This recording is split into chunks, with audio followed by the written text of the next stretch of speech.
L'info écho avec l'inquiétude qui monte en Europe sur les réserves de gaz qui sont beaucoup plus basses qu'à l'ordinaire. On voit ça tout de suite avec vous, Christophe Dansette. Oui, bonjour. Alors certes, il fait chaud et l'Europe pourrait connaître cette semaine sa cinquième vague de canicule, mais les gaziers se préparent, eux, déjà à l'hiver et pour ça, ils remplissent les réserves. Or, ces réserves, eh bien, elles sont extrêmement basses pour la période.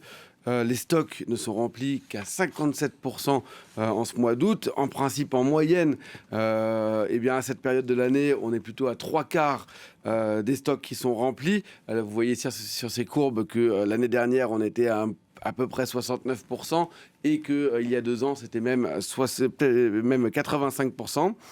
On n'avait plus vu un niveau aussi bas depuis 2009 et même en 2022, après le déclenchement de la guerre en Ukraine, les réserves étaient plus importantes. À l'époque, pourtant, l'Europe avait connu, je ne sais pas si vous vous en rappelez, une véritable crise du gaz au point de craindre de ne pas réussir à se chauffer pour l'hiver. Alors Christophe, pourquoi l'Europe prend-elle autant de retard? Ah ben, la raison principale, elle tient à une autre guerre, celle évidemment en Iran et au blocage quasi total du détroit d'Ormuz depuis le mois de mars. C'est par là que transite quand même environ un cinquième du GNL, c'est-à-dire du gaz naturel liquéfié qui est transporté par bateau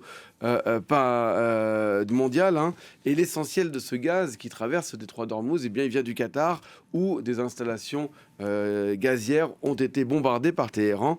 Or, ce GNL ne passe depuis quelques mois maintenant que de manière sporadique. Cela a d'ailleurs quasiment fait doubler le prix du gaz en Europe, le gaz qui est coté à Rotterdam, et les prix qui sont passés d'environ 30 euros avant la guerre en Iran, c'est-à-dire avant le 28 février, à 56, presque 57 euros ce matin. Vous voyez que c'est quand même une belle augmentation. Et il y a une inquiétude particulièrement forte en Europe, en Allemagne. Pourquoi? Parce que l'Allemagne, elle, ne remplit ses réserves qu'à 47%, c'est-à-dire moins de la moitié, c'est moins que la moyenne européenne. Et c'est donc extrêmement peu. Or, l'Allemagne, elle a la particularité de concentrer à elle seule près de 20% des capacités de stockage ici en Europe. Et surtout, en cas d'urgence, elle est censée pouvoir fournir du gaz à plusieurs pays voisins. C'est la solidarité européenne qui parle simplement de l'Union européenne, puisque vous voyez les pays qui sont concernés, c'est l'Autriche, c'est la Suisse qui ne fait pas partie de l'Union européenne, l'Italie ou encore le Danemark. Si Berlin manque lui-même de gaz, c'est toute l'Europe qui devient plus fragile. Cela provoque d'ailleurs un vif débat politique outre-Rhin, puisque certains réclament une intervention de l'État pour accélérer le remplissage des stocks. Le gouvernement allemand, lui, il refuse. Selon lui, intervenir publiquement pour acheter plus massivement du gaz aujourd'hui ferait encore grimper les prix au niveau mondial et cela risquerait d'alimenter une certaine panique. Et Berlin préfère donc laisser les entreprises privées gérer ses achats. Et Christophe, dans quelques mois, c'est l'hiver. Risque-t-on réellement de manquer de gaz? Alors, pas de panique pour l'instant, on n'y est pas.